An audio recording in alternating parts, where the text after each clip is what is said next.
एक उत्तम गृहिणी होण्यासाठी स्वतःच्या मनाची काळजी घेणं खूप महत्त्वाचं आहे.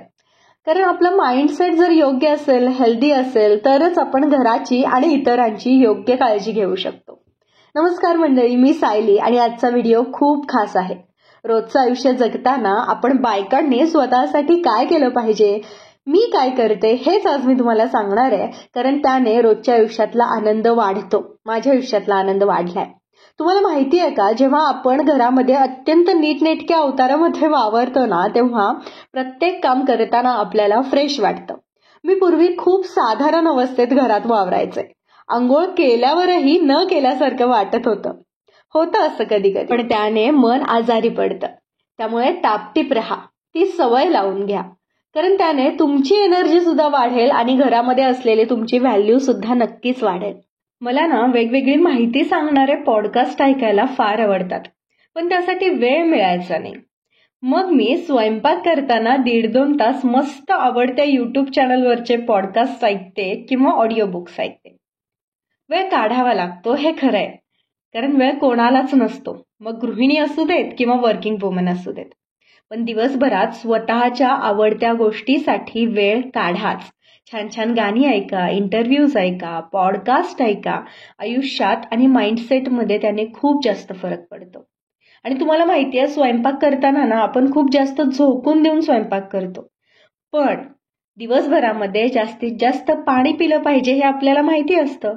मग पूर्णपणे झोकून देऊन स्वयंपाक करताना मध्ये मध्ये स्वतः पाणी पिण्यासाठी तर वेळ आपण काढूच शकतो ना. आणि यात लक्षात ठेवण्यासारखं किंवा वेळ काढण्यासारखं काहीच नाहीये.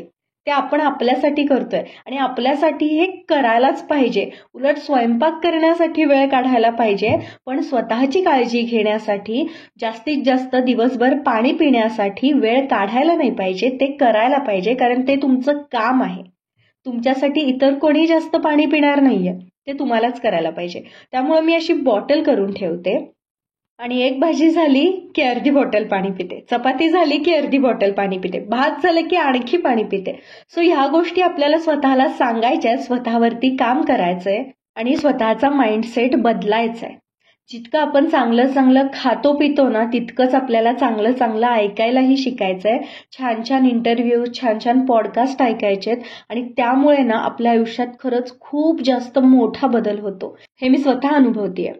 कारण अशा जेव्हा गोष्टी आपण ऐकतो, छान छान पुस्तकं ऐकतो, त्यावेळेला आपण नको त्या फालतू गोष्टींना महत्त्वाचं करून ठेवलेलं असतं. आणि खरंच त्या गोष्टीमुळे आपल्या आयुष्यात काहीही चांगला फायदा होणार नसतो किंवा चांगली गोष्ट घडणार नसते. झाला तर फक्त लॉस होणार असतो, नुकसान होणार असतं. म्हणूनच असे छान छान पुस्तकं आणि छान छान पॉडकास्ट ऐकायला सुरुवात करा. घरामध्ये जर गोंधळ असेल, स्वयंपाकघरामध्ये कालवा होत असेल, तुम्ही जर एकटे राहत नसाल, खूप जास्त कालवा असेल, तर पॉडकास्ट जे आहेत ना ते हेडफोन्सवरती ऐका.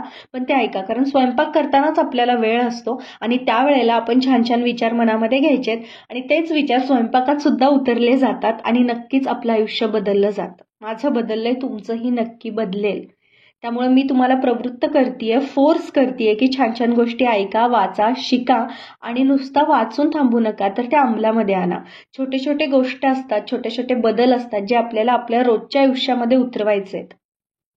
आणि अलीकडे मी या गोष्टी करायला लागली आहे आणि म्हणूनच मी हा व्हिडिओ करायचं ठरवलं.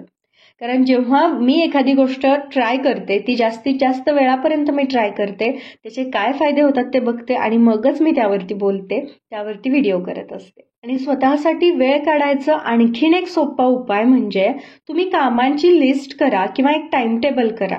जसं की दळण करायचंय तर ते मी शुक्रवारीच करणार, किंवा किराणा आणायचा आहे, भाजी आणायची आहे, तर मी बुधवारीच बाहेर पडणार, किंवा ताक करायचं आहे, लोण्याचं तूप कढवायचं आहे, तर ते मी सोमवारीच करणार.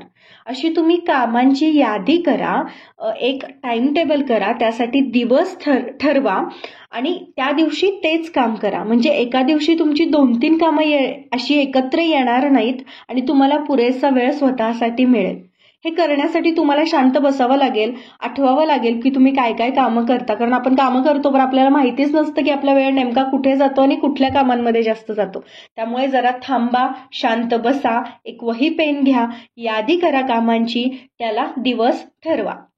दुपारच्या जेवणानंतर आपल्याला थोडा वेळ हा मिळतच असतो आणि त्या वेळामध्ये मी बऱ्याच गोष्टी लिहिते.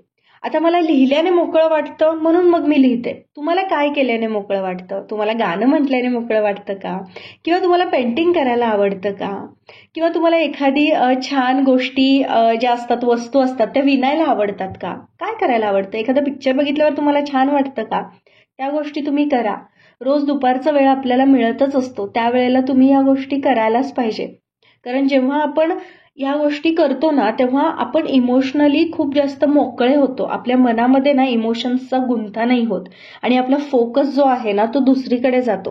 नाही तर आपल्या डोक्यामध्ये गोष्टी साठत जातात की तिने मला तसं केलं होतं किंवा ह्याने मला असं म्हटलं होतं. त्या खूप जास्त महत्त्वाच्या नसतात. पण जेव्हा आपण ह्या गोष्टी आपल्या आवडत्या कामांमधून आपण व्यक्त होण्याचा प्रयत्न करतो, तेव्हा आपण ह्या गोष्टी विसरतो.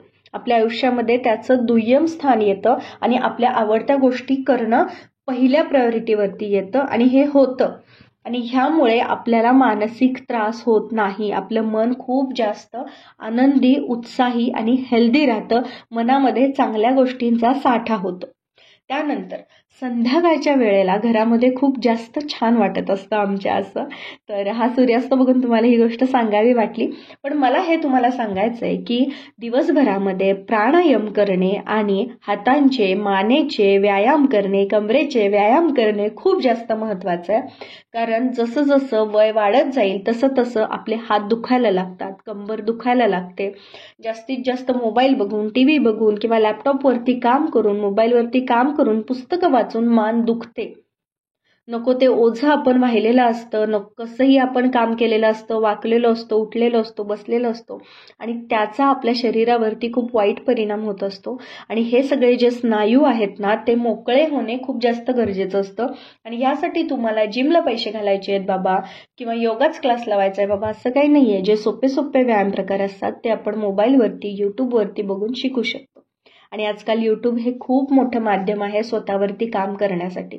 खूप जास्त छान छान चॅनल्स आहेत, योगाचे चॅनल्स आहेत, पॉडकास्टचे चॅनल्स आहेत, डेली व्लॉगिंग आहे ज्यामध्ये आपण बऱ्याच गोष्टी शिकू शकतो. आणि मला असं वाटतं की बेसिक मानेचे, कमरेचे, हाताचे व्यायाम आणि प्राणायाम आपण रोज केलंच पाहिजे. मी रोज त्यासाठी वेळ काढते. रोज नसेल करता येत तर ॲटलिस्ट आठवड्यातून 4 वेळा तरी करा. आपलं शरीर आपल्याला सांगत असतं की आपलं चुकतंय, आपल्याला आरामाची आणि आपल्या स्नायूंना मोकळे व्हायची गरज आहे. तेव्हा त्याचं ऐका आणि काम करायला, स्वतःवरती काम करायला सुरुवात करा. रोज संध्याकाळी किंवा आठवड्यातून 2-3 वेळा तरी मी खाली वॉकिंगला जाते. मला आवडतं आजूबाजूला काय चाललंय, आजूबाजूला कोणती झाडं आहेत, लोक काय करतायत याचं निरीक्षण करत बसायला मला खरंच खूप जास्त आवडतं आणि मी ते करते. मी हे लग्नाच्या आधीपासून करते. कारण त्यानेच मला छान वाटतं, मोकळं वाटतं. आणि दुसरी महत्त्वाची गोष्ट म्हणजे स्वतःच्या श्वासावरती आपल्याला लक्ष केंद्रित करायचंय. 5 मिनिटं करा, दिवसातली 5 मिनिटं आपण हे करूच शकतो ना. नंतर रात्री झोपताना मला माहिती आहे खूप जास्त कंटाळा आलेला असतो, पण तरी देखील ही एक सवय लावून घ्या की दिवसभरात आपल्याला कोणी कोणी मदत केली आहे ना त्याच्याप्रती कृतज्ञता व्यक्त करा. ती मनातल्या मनात केली ना त्याचा जास्त इफेक्ट नाही होत, पण आपण लिहू शकतो की आज मला माझ्या सासूबाईंनी लसूण सोलून दिलं त्यामुळे माझे 2 मिनिटं वाचली, त्याबद्दल मी सासूबाईंप्रती कृतज्ञ आहे. अशा खूप लहान लहान गोष्टी आहेत ना त्या आठवा आणि त्या लिहून काढा आणि सतत आपल्या आजूबाजूच्या गोष्टींभोवती कृतज्ञ राहण्याचा प्रयत्न करा. आपल्याला त्याचा फायदा होतो, आपली खूप जास्त त्याने प्रगती होते आणि आपल्यामध्ये खूप जास्त पॉझिटिव्हिटी निर्माण होते. सो ह्या लहान सहान गोष्टी मी रोज करत असते आणि तुम्ही देखील करायला सुरुवात करा. नक्कीच तुम्हाला फरक जाणवेल. आपण अशाच एका नवीन व्हिडिओसोबत भेटूयात. तोपर्यंत काळजी घ्या. बाय आणि चॅनेलला सबस्क्राईब करा.